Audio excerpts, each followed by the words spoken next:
Il-proġett ta' riġenerazzjoni ta' Witt Lejja li sar b'investiment ta' 5 miljun euro wasal fl-aħħar fażi tiegħu u fadal biss li jitwaħħlu l-kameras tas-sigurtà. Dan il-proġett li beda sentejn ilu rat tneħħija ta' diversi eluf ta' metri kubi ta' ħamrija u terrapien li akkumulaw u kienu qed jimblukkaw l-ilma kif ukoll tneħħija ta' speċi aljeni u titjib fl-aċċessibilità tal-wied. Il-proġett kien kruċjali wkoll għal ħażna tal-ilma li tul iż-żmien kien jinġara l-baħar iżda issa jinżamm fil-wied u jkun utli għall-bdiewa.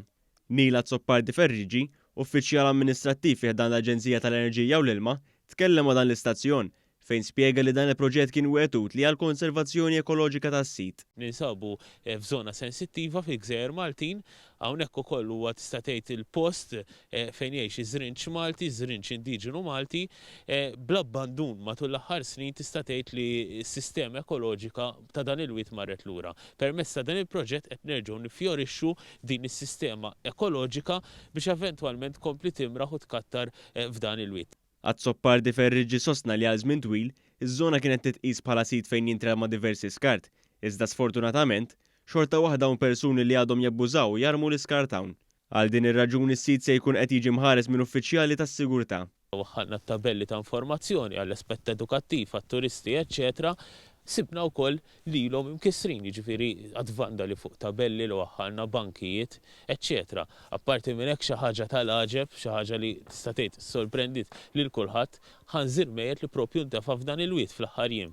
Min-naħa tiegħu il-manager tas-sit inkarigat minn Nature Trust Benjamin Camilleri star li għalkemm l-aspett infrastrutturali tal-proġett lesta, iż-żamma tal-postu l-ħarsien ekoloġiku qatt ma jista' jieqaf. Spjega kif sabiex jinqerdu kompletament l-ispeċi invażivi fadal ħafna żmien ta' xogħol u monitoraġġ kontinwu.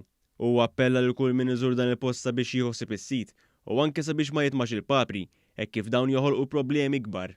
Il-ħmiġ tagħhom waħda mill-ikbar problemi hija li l-ħmiġ tagħhom huwa ċitus ħafna meta dan ikollok l-embankment tal-wied kollu ħmiġ tagħhom dan jispiċċa imutu l-pjanti blaċtu meta jmutu l-pjanti ma' żmien tibda tinġar il-ħamrija, tinbidel il-pH tal-ħamrija u tibda tinħoloq l-erużjoni. Apparti minn hekk għandek ovvjament daw jieklu jridu, ġifieri qegħdin jieklu fuq il-pjanti, qegħdin jieklu fuq żrinċijiet u annimali oħra li jsibu hawn.